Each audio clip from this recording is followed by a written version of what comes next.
বন্ধুরা, নতুন একটা ভিডিওতে আপনাদের সবাইকে সাদর আমন্ত্রণ। বিষয় হচ্ছে বর্তমান রাজনৈতিক পরিস্থিতি দেশের। গত 4-5 দিন যাবৎ নানান কথা হচ্ছে। সেনাপ্রধানের বক্তব্যের পর সেটা নিয়ে আলাপ আলোচনা হচ্ছে, বিশ্লেষণ হচ্ছে, পজিটিভ নেগেটিভ কী আছে সেটি আলোচনা হচ্ছে। মাঝখানে প্রধান উপদেষ্টা তার পদত্যাগের খবর এনসিপির পক্ষ থেকে বলা হয়েছে, বা প্রধান উপদেষ্টার পক্ষ থেকে বলা হয়েছে তিনি পদত্যাগ করতে যাচ্ছেন। এরপরেই নানান আলোচনা সমালোচনা চলছে। অনেকে বলছেন নাটক, কেউ বলছেন যে জনগণের সিম্প্যাথি আদায় করবার জন্য এটি, কিন্তু তিনি তো এখন পর্যন্ত পদত্যাগ করেননি। ঘোষণা দিয়ে আসলে পদত্যাগ হয় না। তো যাই হোক, এই পরিস্থিতিতে এখন দেশে কি অবস্থা বিরাজ করছে সেটি আমরা যদি দৈনিক মানবজমিন পত্রিকার একটা নিউজ আপনাদের সাথে শেয়ার করি তাহলে বুঝব। তারা বলছে সংকট ঘনীভূত জাতীয় সরকার গঠনের দৌড়ঝাঁপ চলছে।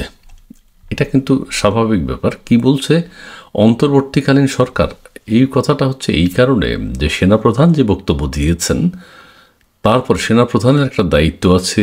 জুলাই আগস্টের পরে তিনি দায়িত্ব নিয়েছেন। সো দেশের মানুষের প্রতি, দেশের স্বাধীনতা সার্বভৌমত্বের প্রতি সেনাপ্রধানের যে দায়িত্ব বর্তমানে, এবং তিনি যেভাবে কথা বলেছেন সেগুলো জনগণের পক্ষ হয়ে কথা বলেছেন, দেশের স্বার্থে কথা বলেছেন।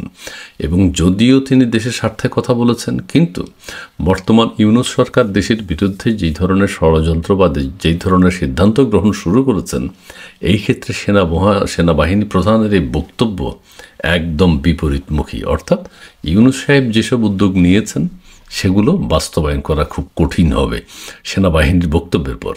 এই মুহূর্তে দেশে কি পরিস্থিতি? অন্তর্বর্তীকালীন সরকার প্রধান ডক্টর মোহাম্মদ ইউনূসের সঙ্গে রাজনৈতিক দলগুলোর দূরত্ব ক্রমেই বাড়ছে। এটা তবে এনসিপির সঙ্গে কিন্তু এনসিপি তো নিজেরই দল, সো ওদের সাথে সম্পর্কের কোনো কমতি নেই। সকাল বিকাল দেখা হচ্ছে। দায়িত্বশীল সূত্রগুলো বলছে গত 4 দিন টানা চেষ্টা করেও প্রধান উপদেষ্টার সঙ্গে বিএনপি সাক্ষাৎ করতে ব্যর্থ হয়েছে। জামাতে ইসলামীর তরফ থেকেও বারবার সর্বদলীয় বৈঠকের আহ্বান করা হয়েছে, কিন্তু প্রধান উপদেষ্টা কোনো বক্তব্যেই কারোর সাথে কোনো প্রকার বৈঠক করেননি, কারো আহ্বানে তিনি সাড়া দেননি। ওদিকে বিএনপি ও জামাতের মধ্যে দূরত্ব কমছে। বিএনপি এবং জামাত একত্রিত হতে চাচ্ছে, এবং সেই ক্ষেত্রে এনসিপি যদি একত্রিত হয়ে যায়, তারা কিন্তু একটা জাতীয় সরকার গঠনের নানান প্রকার তোড়জোড় কিন্তু এরই মধ্যে চলছে।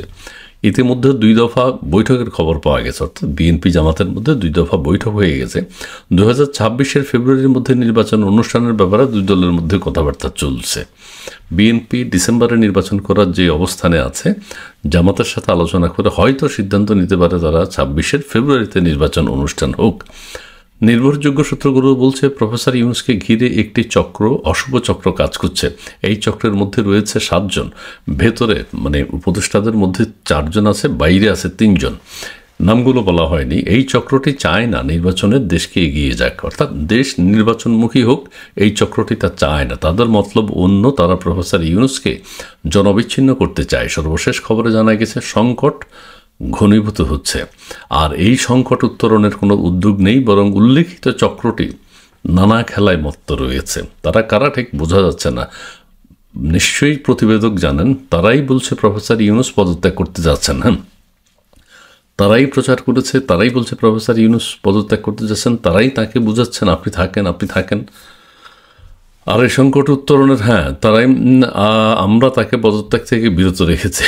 তারা পদত্যাগ থেকে তারাই বলছে ইউনূসে পদত্যাগ করতে যাচ্ছেন, আবার তারাই বলছে আমরা তাকে বুঝিয়ে শুনিয়ে পদত্যাগ থেকে বিরত রেখেছি। তারাই এখন জরুরি অবস্থা জারি হচ্ছে এমন খবর রটাচ্ছে। অর্থাৎ এই চক্রটি বলছে প্রফেসর ইউনূস পদত্যাগ করতে যাচ্ছেন, আবার এই চক্রটি বলছে আমরা তাকে পদত্যাগ থেকে বিরত রেখেছি, আবার এই চক্রটি বলছে দেশে সেনা শাসন আসছে, জরুরি অবস্থা জারির পাঁয়তারা চলছে। বাস্তবে এর সঙ্গে কোনো মিল নেই। এগুলো কিন্তু ঘটনা রটনা এবং গুজব। মানবজমিন জানতে পেরেছে বৃহস্পতিবার প্রফেসর ইউনূসের সঙ্গে ঐকমত্য কমিশনের চেয়ারম্যান ডক্টর আলী রিয়াজ বৈঠক করেছেন। তিনি একজন নাটের গুরু। ঠিক কী বিষয়ে আলোচনা হয়েছে তা এখন পর্যন্ত জানা সম্ভব হয়নি, তবে ধারণা করা হচ্ছে সেনাপ্রধানের বক্তব্য এবং সর্বশেষ রাজনৈতিক পরিস্থিতি নিয়ে আলোচনা করেছেন। এই ছাড়া ওই দিনই অনুষ্ঠিত উপদেষ্টা পরিষদের বৈঠকে রাজনৈতিক পরিস্থিতি নিয়ে আলোচনা হয় এবং 4 ঘণ্টায় বৈঠক চলে। এতে প্রধান উপদেষ্টা কতিপয় উপদেষ্টার ভূমিকায় হতাশা ব্যক্ত করেছেন। ঠিক আছে, কতিপয় যে 4 জন সরকারের ভিতরে থেকে জাতীয় নির্বাচন অনুষ্ঠিত করতে চায় নাই, সে বিষয়ে হয়তো একটা সংকট দেখা দিয়েছে। রাজনৈতিক পণ্ডিতরা বলছে প্রফেসর ইউনূস পদত্যাগ করলেই সব সংকটের সমাধান হবে বলে মনে করার কোনো কারণ নেই, বরং সংকট আরও তীব্র হবে। কী ধরনের সংকট তীব্র হবে সেটা কিন্তু আমরা জানি না। এটা কিন্তু মানবজমিন এক ধরনের মেকআপ করার চেষ্টা করেছে, কারণ তারা কিছু ষড়যন্ত্রের কথা বলছে। এখন বলছে হ্যাঁ, বিশেষজ্ঞ পণ্ডিতরা মনে করেন যে সংকট আরও তীব্র হবে। প্রফেসর ইউনূস যদি সঠিক সময় সঠিক সিদ্ধান্ত না নেন, তাহলে খেলা তার হাত ছাড়া হয়ে যেতে পারে। অত্যন্ত স্বাভাবিক, ক্ষতিগ্রস্ত হতে পারে বিপ্লবের মূল চেতনা। বিপ্লবের মূল চেতনা কি? যাই হোক, আবার ফরহাদ মাজার সাহেব একটা কথা বলেছেন যে তিনি বলেছেন যে ইউনূস সাহেব যদি পদত্যাগ করে এটা তার ব্যর্থতা এবং আত্মঘাতী হবে। এখন প্রশ্ন হচ্ছে, কারো ব্যর্থতা যদি থেকেই থাকে তিনি পদত্যাগ করবেন? অবশ্যই। ইউনূস সাহেবের যদি কোনো ব্যর্থতা থাকে তিনি পদত্যাগ, যে কেউ পদত্যাগ করতে পারেন। ফরহাদ মাজার সাহেব বলছেন যে পদত্যাগ করাটা ব্যর্থতা হবে। তো ব্যর্থ হলে তো ব্যর্থ মানুষ তো ক্ষমতায় থাকবেন না চিরদিন সবসময়। কেন? পদত্যাগ করুক। এইমাত্র এক অসমর্থিত সূত্রে জানা গেছে পরিস্থিতির মোকাবেলায় একটি জাতীয় সরকার গঠনের জন্য দৌড়ঝাঁপ শুরু হয়েছে। মানে জাতীয় সরকার গঠনের জন্য দৌড়ঝাঁপ শুরু হয়েছে একটা সরকার গঠনের জন্য।